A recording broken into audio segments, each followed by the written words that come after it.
Welcome everyone to Retro Game Treasure Tuesday, featuring the overly generous YouTuber that's just trying his best to stay optimistic and spread a little bit of positivity around this dark void called the internet.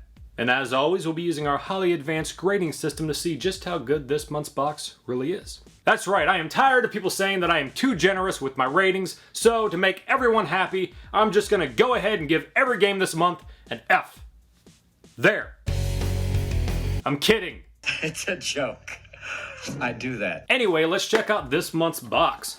Starting off, we got this Retro 8 extension cable for the NES from Retrobit. I don't really need this, as my NES is like a foot away from where I sit, but hey, I like free stuff.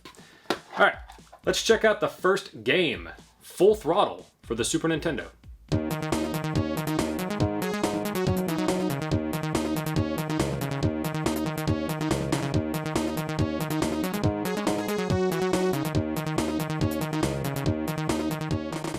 It's a racing game with a bit of variety.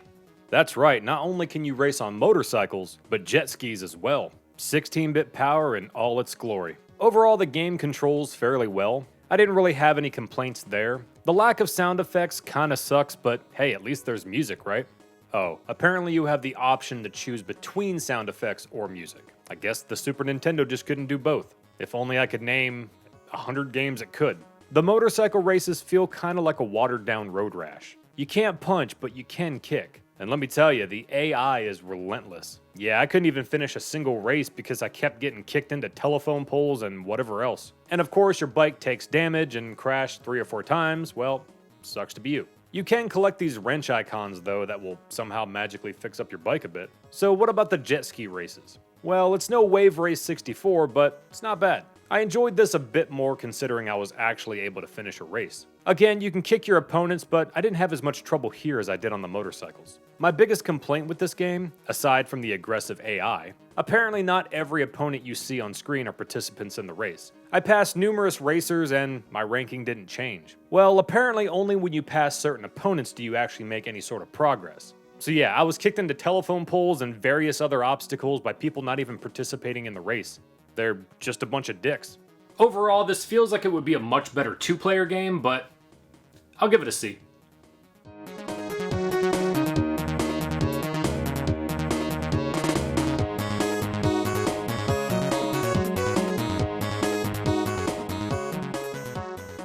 Next up, we got a complete-in-box Sega Genesis game, so you know it's going to be good, right?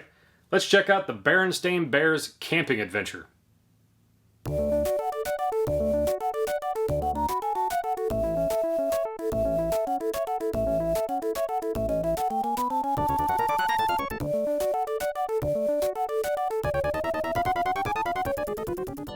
For the record, I'm from the alternate universe where they were known as the Berenstain Bears.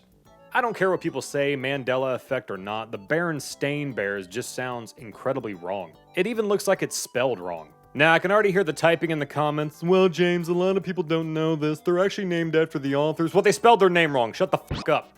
Anyway, how's the game? Well, the Berenstain Bears decide to go camping, which is ironic, because they're fucking bears. What's that old saying? Does a bear shit in the woods? Well, when they're camping, I assume they do.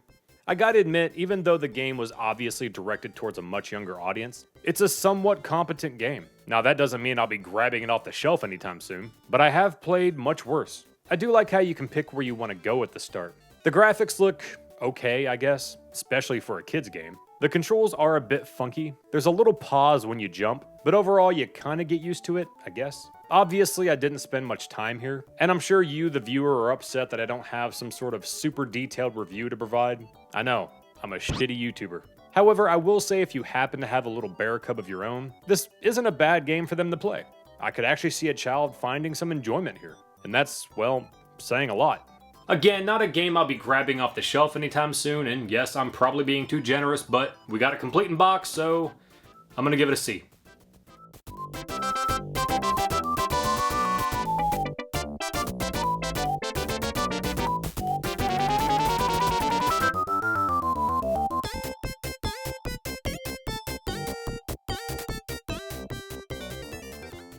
Last up, we got Renegade on the NES.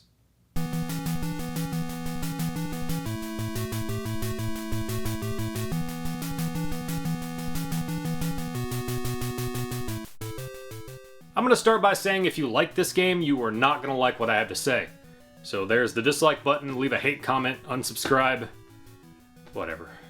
I try my best to stay positive, or at least lukewarm, maybe. Primarily because, well, there's a certain YouTuber that just so happens to have the market cornered on angry game reviews. But what an absolute piece of shit, garbage, motherfucker, ass-licking, awesome possum, sucking excuse for a f***ing game. Well, now that I got that out of my system, how do I really feel about this game? Well, I really couldn't find any enjoyment whatsoever. No kidding, I played about 7 minutes of this crap before I quit in anger. Now, when it comes to the retro gaming community, I just so happen to be a youngin'. Not calling any of you old, I'm just apparently spoiled by the likes of Final Fight, Streets of Rage, and Bebe's kids. If there's any sort of strategy to this game, I sure as hell couldn't figure it out. For one, I really hated the controls. If you're facing right, you punch by pressing the A button and can do a backwards kick by pressing B. If you're facing left, you punch by pressing the B button and kick by pressing A. Yeah, not a fan of that. You can also do this jump kick thingy by pressing both A and B simultaneously. The thing that really made me mad was the fact that I did pretty well on my first attempt, but every attempt after that just got worse. Call me stupid, but typically you tend to get better at a game the more you play, right? Like I said, I just couldn't find a strategy. The enemies just double team you, and it feels like attacking your enemies and making contact is a matter of luck. I've played a lot of challenging games over the years. Hell, Battletoads seems like a walk in the park compared to this shit. I'm gonna be honest, I was on the verge of giving this game an F, but apparently people liked it enough for it to get 2 sequels. Speaking of which, I have played Target Renegade. I don't remember hating it, but I definitely don't remember loving it. And honestly, I have no interest in playing it again after this. Anyway, this game is going right on the shelf to collect dust. I'm gonna give it a D.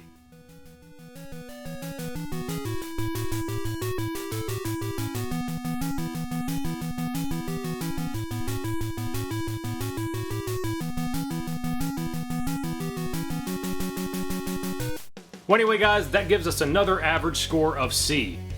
Or C minus, really. Thanks again for watching, guys. You know what to do. Like, comment, subscribe, all that fun stuff, and I'll see you again next time.